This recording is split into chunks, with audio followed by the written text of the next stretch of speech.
Okay, Google just announced Gemini 2.0 Flash Thinking, which is a reasoning model comparable to OpenAI's O1, so we're going to test it out.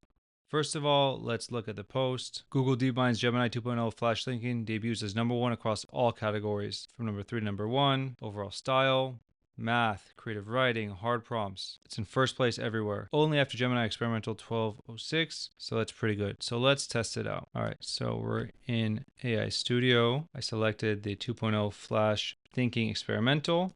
We're going to keep the temperature at 1, and we're going to ask it this question. It's Thursday afternoon, heading into a holiday weekend, and you're in New York City. You have an important legal document that must reach Los Angeles within 24 hours to finalize a critical business deal. A snowstorm has disrupted the usual transport routes, with many flights delayed or canceled.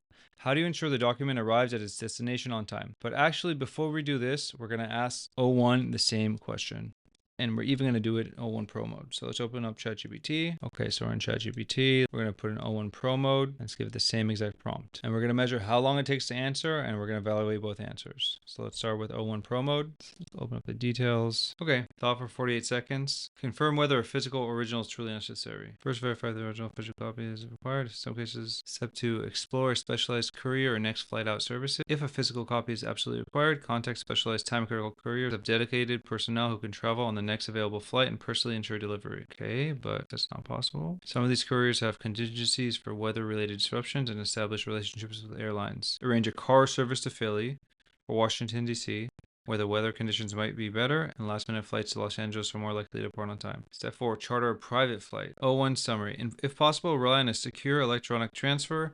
If physical delivery is mandatory, hire a dedicated same-day courier with the next flight out capabilities. Consider departing from a less affected airport or arrange a private jet charter. Have a trusted person accompany the document to handle any unexpected issues. Constant communication and contingency planning are key. Okay, that seems fair. Let's ask Google the same question now.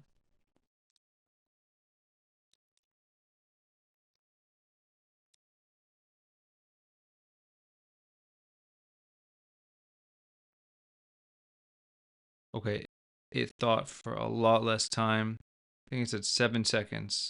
It's a high pressure situation. Here's a breakdown of how to tackle this, prioritizing speed and reliability given the snowstorm. Phase 1, confirm absolute deadline, assess flight options, real time, check all airports, look for direct flights, and be flexible with airlines, consider last minute charters or private jets, investigate ground transportation. Amtrak, while a long journey around 45 hours is less susceptible to air travel disruptions. Check for availability and connections. Bus services, less reliable for risk timing, but could be a fallback. Concurrent actions and backup plans. Prepare a digital version if possible and legally acceptable. Communicate with the recipients in Los Angeles, inform them of the situation. Evaluate options based on reliability, speed, and cost. Potential for further delays. Even ground transportation can be affected by severe weather. Given the 24-hour deadline and the snowstorm, the priority should be hand carry courier on a flight if possible, even with potential delays. Book yourself or someone else on the next available flight. Dedicated ground courier service as a backup. Amtrak as a last resort. Okay, so I don't think O1 even gave us the option of using Amtrak or a train.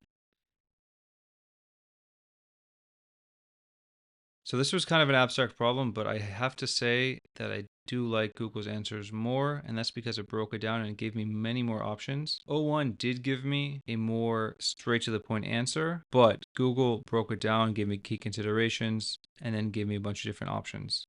So that was just my first attempt at trying out Gemini 2.0 Flash Thinking. It was a very abstract question, but I do like the way it answered. It thought out of the box and gave me non-traditional answers like look at Amtrak or look at Greyhound buses. O1 did not do that, but O1 did give me a more to the point answer. So I'm going to keep trying out Gemini 2.0 Flash Thinking. I think it's really cool. Let me know if you have any other questions that you think I should test it with. Thank you for watching and have a great day.